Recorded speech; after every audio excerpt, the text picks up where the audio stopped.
नमस्कार दोस्तों।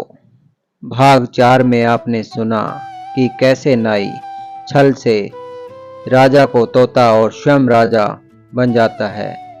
अब आगे की कहानी शुरू करते हैं। नाई ने छल द्वारा खुद को तो राजा भोज बना लिया, लेकिन राजा भोज बेचारे तोता बनकर उसी बियाबान जंगल में भटकते रहे। धोखेबाज नाई रात दिन पैदल सफर करता हुआ राजा भोज की नगरी के द्वार पर जा पहुंचा। वहां मौजूद पहरेदारों ने जैसे ही राजा भोज को देखा, उन्होंने तुरंत इसकी सूचना दरबार में पहुंचाई। यह संदेश सुन दरबार के सभी मंत्रीगण व अन्य सदस्य प्रसन्नता से व्याकुल होकर बैंड बाजे, फूल माला व अन्य आदर सम्मान की सामग्री लेकर अपने राजा का भव्य स्वागत करने के लिए द्वार पर पहुंचे। और कोई भी उन्हें नहीं पहचान पाया कि यह असल में राजा भोज हैं या कोई और। राजा का खूब जोरों शोरों से स्वागत किया गया। उनके आने की खुशी में महल को एक सुंदर दुल्हन की तरह सजा दिया गया। पूरे राज्य में सूचना पहुंचा दी गई कि महाराज अपना जरूरी कार्य निपटाकर 12 वर्ष बाद अपनी नगरी में वापस लौटे हैं। चूंकि नाई महल में मौजूद सभी मंत्रीगण और अन्य सदस्यों को पहले से ही जानता था, इसलिए उसे उनके साथ विचार विमर्श करने में किसी भी उलझन का सामना नहीं करना पड़ा। सभी लोग इतने लंबे समय के बाद अपने राजा से विचार विमर्श कर काफी प्रसन्न थे। दरबार में सभी जन से अच्छी तरह मिलजुल कर राजा भोज, जो कि असल में नाई था, महल की ओर चल दिया। महल के द्वार पर पहुंचा तो वहां काफी सुंदर बांदियां यानी नौकरानियां उसका स्वागत करने के लिए और अपने हाथों में आरती की थाली और फूल लिए खड़ी थी। लेकिन राजा बना नाई रानी को वहां मौजूद न देखकर बोला, रुक जाओ बांदियों, हम तब तक अंदर नहीं आएंगे जब तक कि हमारी रानी सत्यवती हमारा स्वागत करने के लिए नहीं आती। राजा का आदेश सुन तुरंत रानी सत्यवती को बुलाया गया। रानी सत्यवती अपने हाथों में आरती का थाल लेकर वहां चली आई, किंतु रानी सत्यवती वहां आकर चुपचाप एक तरफ खड़ी हो गई। तब राजा भोज बना नाई ने कहा, क्या बात है रानी, क्या आप हमें देखकर खुश नहीं हैं? हम कितने वर्ष बाद आपके पास वापस लौटे हैं। नजदीक आइए, हमारी आरती करिए और खुशी खुशी हमें अपने कक्ष में लेकर चलिए। रानी सत्यवती, महाराज, मैं आपकी आरती भी करूंगी और खुशी खुशी आपको हमारे कक्ष में भी लेकर चलूंगी, किंतु आप पहले हमें यह बताइए, जब आप जरूरी कार्य से जा रहे थे तब हमें क्या कहकर गए थे? राजा नाई, रानी, ऐसी बेवकूफी भरे बातें आप पर शोभा नहीं देती। भला 12 वर्ष पहले की छोटी मोटी बातें याद थोड़ी रहती हैं। आप आइए, हमारी आरती करिए। रानी, कभी नहीं, पहले आप हमें उस वार्ता का परिचय दीजिए, तभी हम आपको अंदर आने की अनुमति देंगे। राजा बने नाई ने मन ही मन सोचा, यह रानी तो बहुत ही तेज और उलझी हुई है, यहाँ तो दाल गलने वाली नहीं है। फिर नाई ने अपना रुख भानुमति के महल की तरफ कर लिया। जब नाई रानी भानुमति के महल के द्वार पर पहुंचा तो देखा कि भानुमति पहले से ही राजा के स्वागत के लिए आरती का थाल लेकर खड़ी थी। वह राजा को इतने लंबे समय के बाद देखकर काफी प्रसन्न थी। उसने खुशी खुशी उसकी आरती की और अपने कक्ष में ले गई। रानी भानुमति के महल में नाई ने खूब सुख सुविधाओं का आनंद उठाया। धीरे धीरे आधी रात हो गई। भानुमति को तो नींद आ गई, किंतु नाई को कहाँ नींद आने वाली थी।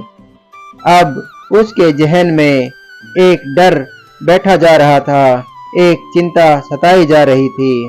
वह चिंता थी उस तोते की, क्योंकि तोते में खुद राजा भोज बसे थे, जो मनुष्य की भांति बोल सकते थे।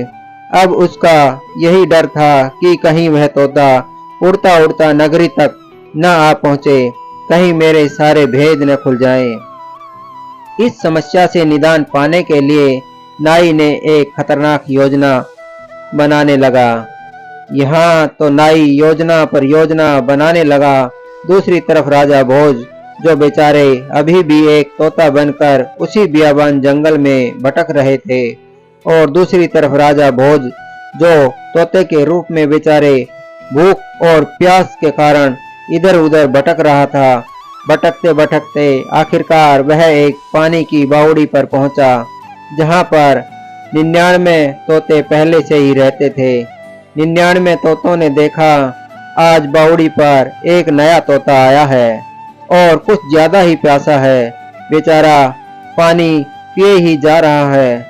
उस नए तोते को देख सारे तोते खुश हो गए और आपस में बात करने लगे कि चलो इससे दोस्ती करते हैं, अगर यह हमारा दोस्त बन गया तो हम पूरे 100 तोते हो जाएंगे।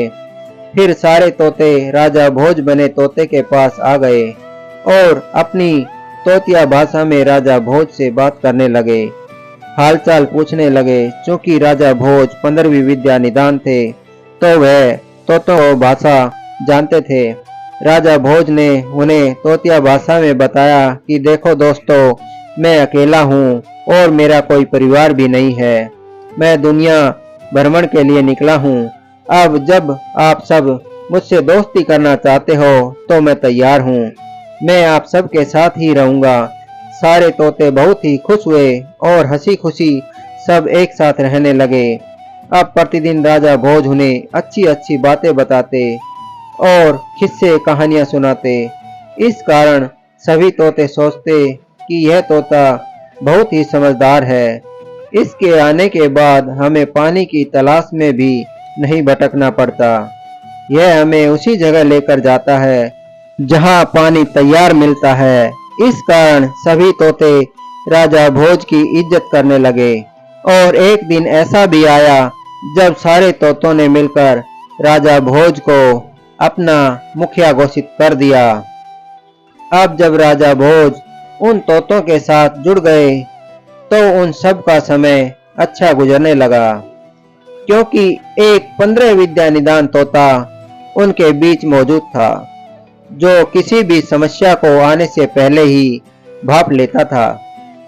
उसके रहने से सभी तोते सुरक्षित महसूस करने लगे।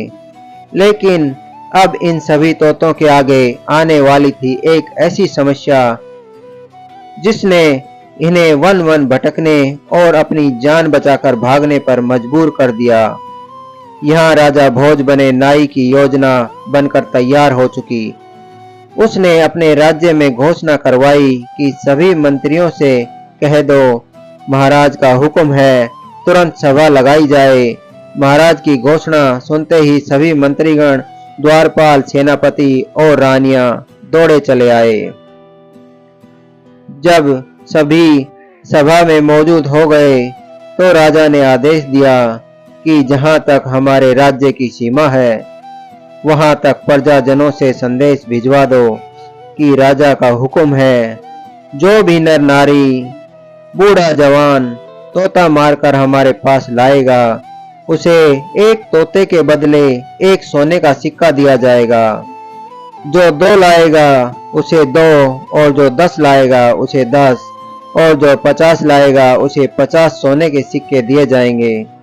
राजा का यह हुक्म सुनकर सभी दरबारी अचंभित रह गए कि यह राजा को क्या हो गया, अचानक तोते मरवाने का आदेश दे रहे हैं। किंतु सभी केवल सोच सकते थे, कुछ पूछ नहीं सकते थे, क्योंकि यह राजा का हुक्म था। पर जो भी हो, जैसे ही यह समाचार प्रजाजन में पहुंचा तो सभी निठल्ले लोग तोते पकड़ने निकले। शाम तक कोई एक तोता लेकर दरबार में आ रहा था, कोई 2, कोई 10। जो जितनी संख्या में तोते लाता उसे उतने ही सोने के सिक्के दिए जाते। अब यह समाचार धीरे धीरे आसपास के नगरों में भी फैल गया कि फला राजा एक तोता मारने के बदले एक सोने का सिक्का दे रहा है।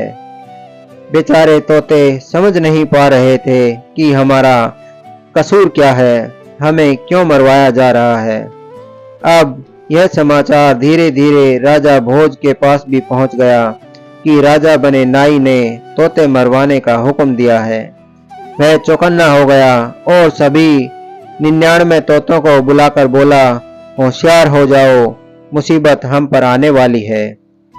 अगले भाग में आप पढ़ेंगे, जब एक शिकारी की नजर इन 100 तोतों पर पड़ती है तो कैसे राजा भोज उन सभी को उस शिकारी के चंगुल से बचाते हैं, किंतु खुद शिकारी के हाथों पकड़े जाते हैं।